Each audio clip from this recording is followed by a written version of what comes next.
Hi friends, welcome to brain food bites. Ugadi, Dasara, Deepavali ఇలాంటి తెలుగు పండుగలన్నీ ప్రతి సంవత్సరం ఒకే తేదీన రావు. డేట్స్ మారుతూ ఉంటాయి. కానీ సంక్రాంతి మాత్రం ప్రతి సంవత్సరం జనవరి 14th or 15th మాత్రమే వస్తుంది. మరి సంక్రాంతి పండుగ డేట్ ఎందుకు మారట్లేదు అని ఎప్పుడైనా అనిపించిందా? సాధారణంగా డజన్ అరటిపళ్ళు 50 రూపాయలు ఉంటాయి. కానీ ఆ దేశంలో మాత్రం డజన్ అరటిపళ్ళు సుమారుగా 10,000 రూపాయలు కాస్ట్ ఉంటాయి. అవును, అక్షరాల 10,000 రూపాయలు. మరి ఏంటి ఆ దేశంలో అరటిపళ్ళు ఎందుకంత కాస్ట్ ఉంటాయి? వీటితో పాటు మరికొన్ని ఇంట్రెస్టింగ్ ఫ్యాక్ట్స్ తీసుకొని మేము ముందుకు వచ్చాం. ఈ ఛానల్లో ఇది మా ఫస్ట్ వీడియో, సో ఒకసారి వీడియో పూర్తిగా చూడండి. ఈ వీడియోలో మేము చెప్పే ఫ్యాక్ట్స్ అండ్ మా ఎక్స్ప్లెనేషన్ మీకు నచ్చుతాయని ఎక్స్పెక్ట్ చేస్తున్నాం. ఈ వీడియో స్టార్ట్ చేసే ముందు మా ఛానల్ను సబ్స్క్రైబ్ చేసి బెల్ ఐకాన్ని యాక్టివేట్ చేసుకోండి. ఇలాంటి మరెన్నో ఇంట్రెస్టింగ్ ఫ్యాక్ట్స్ మేము ముందుకు తీసుకురాబోతున్నాం. వాటన్నిటినీ మిస్ అవ్వకుండా చూడండి.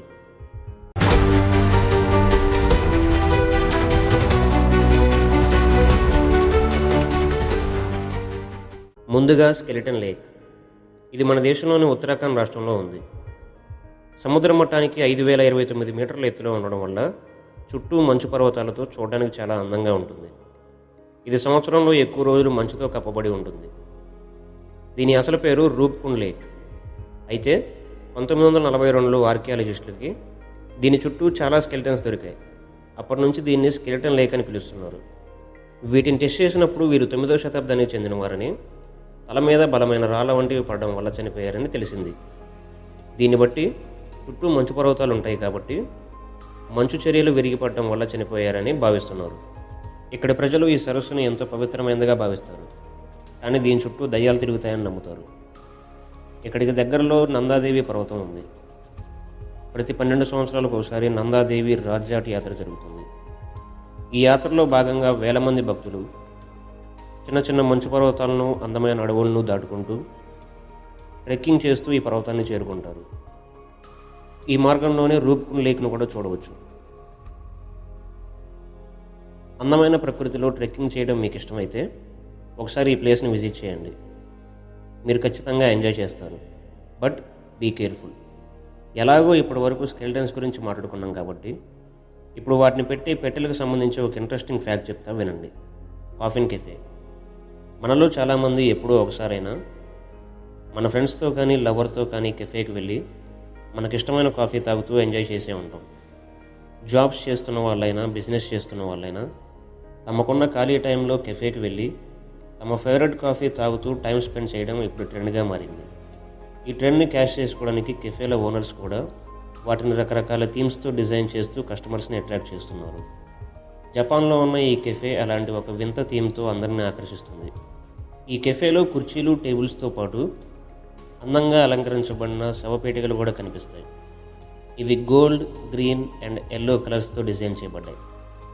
అజియా హాంటెన్ అనే ఒక అంతిమ సంస్కారాలు నిర్వహించే సంస్థ ఈ కెఫేను ఏర్పాటు చేసింది.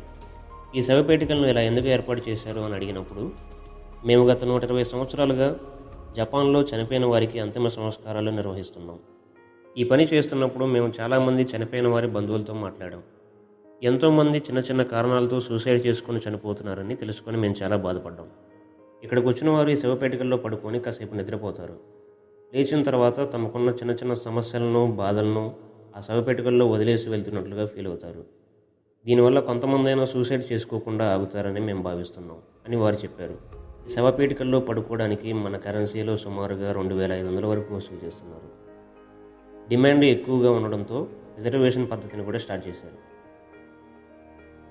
ఈ వీడియోను చాలామంది సంక్రాంతి పండుగ గురించి తెలుసుకోవడానికి ఓపెన్ చేసి ఉంటారని ఎక్స్పెక్ట్ చేస్తున్నాను.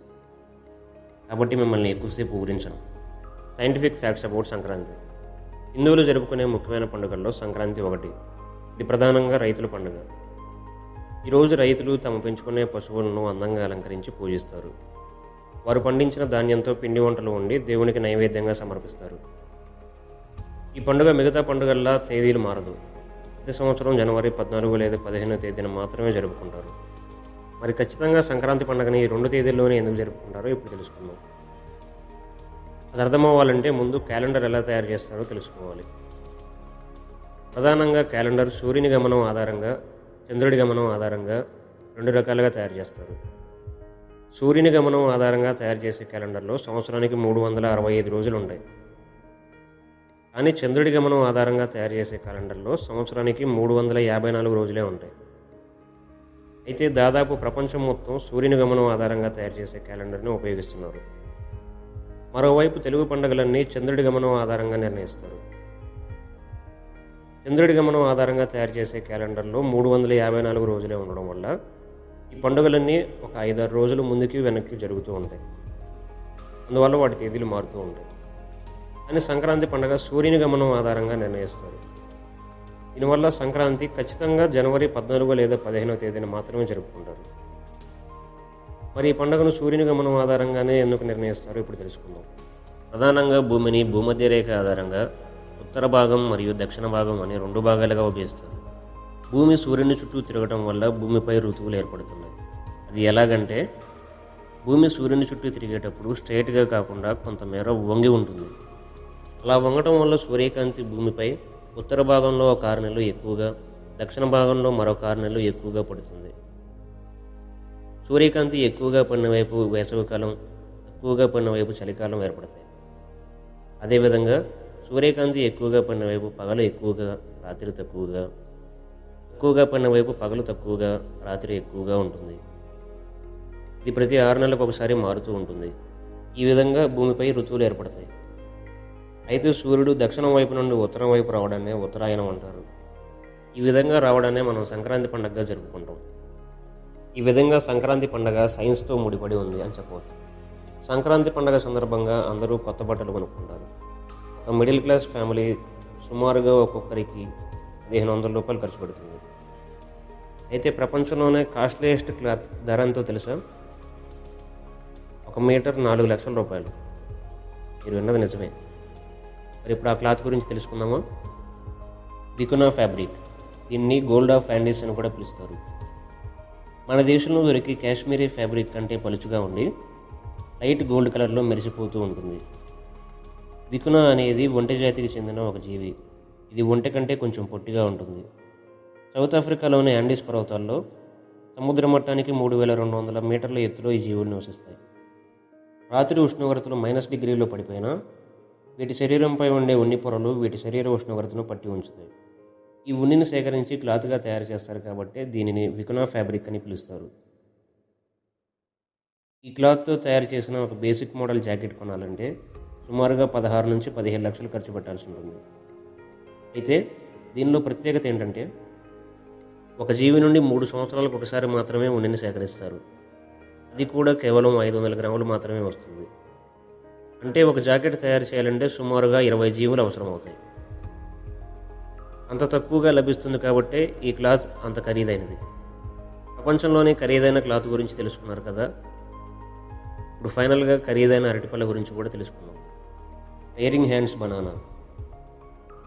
సాధారణంగా మన దేశంలో ఒక డజన్ అరటిపళ్ళు 50 రూపాయల వరకు ఉంటాయి. ఇవి ఒక గెలలో 50 నుంచి 100 కాయల వరకు కాస్తాయి. కానీ ఫిలిప్పైన్స్లో ఒక రకమైన అరటిపళ్ళు పండిస్తారు. ఇవి చిన్న చిన్న గుత్తులుగా కాస్తాయి. ఇవి ఒక గుత్తిలో 2 వరుసల్లో మొత్తం కలిపి 12 నుంచి 15 వరకు కాయలు ఉంటాయి.